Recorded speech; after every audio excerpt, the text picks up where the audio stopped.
This channel does not promote any violent, harmful, or illegal activities. All content provided by this channel is meant for an educational purpose only. Top quality और consistent performance के लिए सिर्फ silver pumps नाम याद रखना।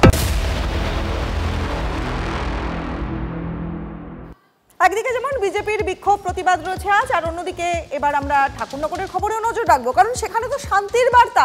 পারিবারিক সংঘাত সরিয়ে ঠাকুরনগরে শুরু হলো বারুণী মেলা।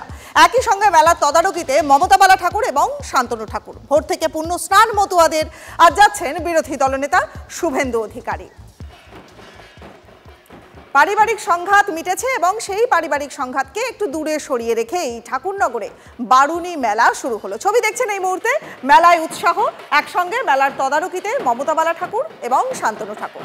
ভোর থেকে পূর্ণ স্নান মতুয়াদের, আর আজই ঠাকুরনগরে যাচ্ছেন বিরোধী দলনেতা শুভেন্দু অধিকারী। মেলার ছবি এই মুহূর্তে TV9 বাংলায়।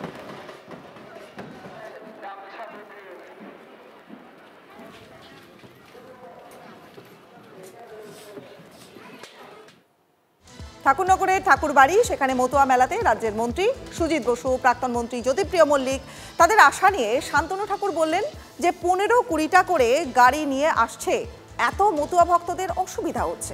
যদি আসতে হয় দূরে গাড়ি রেখে আসতে পারে, কিন্তু এরকম ভিড়ের মধ্যে গাড়ি নিয়ে আসায় অসুবিধা হচ্ছে। ভক্তরা আমাদের কাছে অভিযোগ করছে।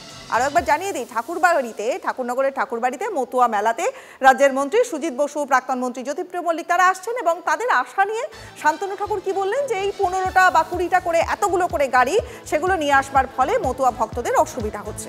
যদি আসতেই হয় দূরে গাড়ি রেখে তারা আসতে পারেন, কিন্তু এরকম ভিড়ের মধ্যে গাড়ি নিয়ে আসায় অসুবিধা হচ্ছে। ভক্তরা আমাদের কাছে অভিযোগ জানাচ্ছে। গাড়ি নিয়ে ঢোকা হয়েছে মতুয়াদের ভিড় ঠেলে, সেটা যদি কারোর বিবেকবোধ থাকে তাহলে সেখানে ঢোকা উচিত হয়নি। ঠাকুর বাড়িতে আসলে গাড়িটা দূরে দাঁড় করিয়ে রাখা উচিত ছিল। প্রত্যেকটা ভক্ত আমাদের কাছে কমপ্লেন দিচ্ছে যেখানে 15 থেকে 20টা গাড়ি দাঁড়িয়ে রয়েছে, আমরা যাতায়াত করতে পারছি না এখানে। এরকম বিবেকহীন কাজ আমার মনে হয় কোনো ধর্মীয় স্থানে এসে করা উচিত নয়, যেখানে মানুষ কষ্ট পাচ্ছে, ভক্তরা কষ্ট পাচ্ছে। ভক্তদের অসুবিধা হচ্ছে সে কথা জানালেন শান্তনু ঠাকুর, এবং এই প্রসঙ্গে পার্থ ভৌমিক, সুজিত বসু তারা কি বলছেন শুনুন। আমরা ভক্তদের অসুবিধা করতে চাই না, কখনোই চাই না। আমরা হেঁটেই আসছি ওই মুহূর্তে। ভক্তদেরকে একটাই কথা বলবো, আপনারা আপনাদের যে ভক্তি সেটা আপনারা আপনাদের মতো করে দিন। কোনো অসুবিধা হলে দয়া করে প্রশাসনকে জানাবেন। যারা ঠাকুর আছে, যাদের পুজো আমরা করি, সেখানে রাজনীতি ঊর্ধ্বে থেকে সকলে একসাথে মিলে কাজ করাটা উচিত। খুব ভালো পরিবেশ, আমি নিজে এসেছি, ভালো লাগছে আমার। আমি রাজনৈতিক হিসেবে আসিনি, আমি মন্দিরে পুজো দিতে এসেছি। সবাই ভালো থাকুন। এই প্রসঙ্গে কি বলছেন জ্যোতিপ্রিয় মল্লিক, তার বক্তব্য রয়েছে আমাদের কাছে, শোনাবো। বিভক্ত করা যায় না। আমরা সবসময় শিখেছি ঠাকুরকে এক ঐক্যবদ্ধভাবে ঠাকুরকে স্মরণ করা, সবাই মিলে ঠাকুরের পাশে থাকা। ঠাকুর নিয়ে বিভাজন হবে কেন? এই রাজনীতি আমরা করি না, অন্য রাজনৈতিক দল করতে পারে, ভারতীয় জনতা পার্টি করতে পারে, কিন্তু আমরা করি না। এর আগে দক্ষিণ কলকাতা জুড়ে বা যাদবপুরে আমরা কি কি ছবি দেখেছি বলুন তো? পোস্টারের ছবি নিশ্চয়ই মনে আছে আপনাদের, কারণ পোস্টারে কি কি নাম লেখা ছিল, অভিষেক বন্দ্যোপাধ্যায় সম্পর্কে লেখা ছিল, বা সর্বময় কর্তা বা কর্ত্রী মমতা বন্দ্যোপাধ্যায়, সেগুলো লেখা ছিল। আর এবার বালুরঘাটে তৃণমূলের পোস্টারে লেখা যে অভিষেকদার নেতৃত্বে সর্বাধিনায়িকা দিদির লবি করি, কোনো নেতার তাবেদারি নয়। পোস্টারের নিচে লেখা অভিষেক ব্যানার্জি ফ্যান ক্লাব বালুরঘাট। অভিষেক মমতার ছবি দিয়ে পোস্টার বালুরঘাট শহরের একাধিক জায়গায় পড়েছে এই পোস্টার। ছবি দেখছেন, পোস্টার ঘিরে শোরগোল পড়েছে জেলা জুড়ে।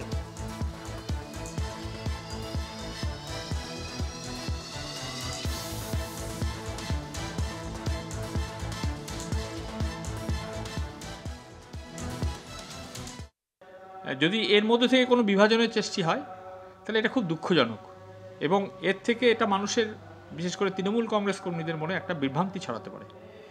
আমি জানি না যারা করেছেন তাদের কাছেই অনুরোধ করব, ঠিক এই ধরনের পোস্টার দিয়ে তৃণমূল কংগ্রেসের কর্মীদেরকে বিভ্রান্ত করার চেষ্টা করাটা ঠিক হবে, উচিত নয়। এটা দলের যারা দল করে, প্রকৃত দল করে, তারা এটা অনুধাবন করবেন। এবং সত্যি যদি তারা মমতা বন্দ্যোপাধ্যায়ের তৃণমূল কংগ্রেসটা করে থাকেন, অভিষেক বন্দ্যোপাধ্যায়ের তৃণমূল কংগ্রেসটা থাকেন, এই ধরনের পোস্টার ফেলাটা উচিত নয়। তৃণমূলের রাজনীতি দক্ষিণ দিনাজপুরের মানুষ মেনে নেয়। রাস্তায় ওদের দলীয় নেতৃত্বের বিরুদ্ধে পোস্টার পড়ছে, তো এটা হওয়ারই ছিল। এদের কোনো পরিকল্পনা নেই, এদের ভাগের রাজনীতি, ভাগের কম বেশি হলে মাঝে মাঝে এদের এরকম গোসা হয়। আর এটা মানুষ ওদের ম্যাজিক শো দেখছে, আগামী দিনে মানুষ এদেরকে ছুঁড়ে ফেলবে, এইটুকুনি বলতে পারি। বালুরঘাটে পোলো পোস্টার, এই পোস্টার সম্পর্কে কি বলছেন বিজেপি নেতা দিলীপ ঘোষ, শোনাবো। এইসব পোস্টার রাজনীতি টিএমসির মধ্যে নতুন কিছু না, চলতেই থাকে। কারণ আর কিছু রাজনীতি করে না ওরা, টাকা পয়সা কামাও, নেতার চামচাগিরি করো, আর দিয়ে নিজের মধ্যে লড়াই করে বম বন্দুক চালাও, তাতে পুরো পশ্চিমবাংলায় আগুন জ্বলছে। তো এটা অসম্ভব কিছু না। রাজনীতিতে অসহিষ্ণুতা, এই আয় ইনকাম কমে গেলে, ভাগবাঁটের অসুবিধা হলে এইভাবেই সমাধান হয়। তো তাদের পার্টির ব্যাপার, তারা বুঝে নেবে। আগ্নেয়াস্ত্র সহ 5 জনকে গ্রেফতার শক্তিগড় থানার পুলিশের। ধৃতরা অস্ত্র কারবারে জড়িত বলে পুলিশের দাবি। কালনা বর্ধমান রোড ধরে সাতগাছিয়া থেকে রামনগরে যাওয়ার পথে গ্রেফতার। তল্লাশিতে ধৃতদের কাছ থেকে একটি 7mm পিস্তল, 1 রাউন্ড গুলি ভরা পাইপগান এবং 3 রাউন্ড গুলি পেয়েছে পুলিশ। আগ্নেয়াস্ত্র এবং গুলির পাশাপাশি বাজেয়াপ্ত গাড়ি। ডাইনি সন্দেহে মহিলাকে পুড়িয়ে মারার চেষ্টা, আটক ওই মহিলার পুত্রবধূ এবং আত্মীয়। স্থানীয়দের তৎপরতায় প্রাণে বাঁচলেন মহিলা। মালদার যদুপুরের 2 নম্বর গ্রাম পঞ্চায়েত এলাকার ঘটনা।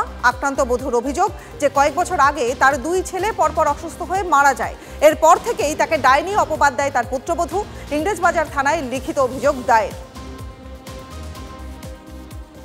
পথ দুর্ঘটনাকে কেন্দ্র করে রণক্ষেত্র উলুবেড়িয়ার রানীহাটি মোড়। লরির ধাক্কায় মৃত বাইক আরোহীর কিশোর।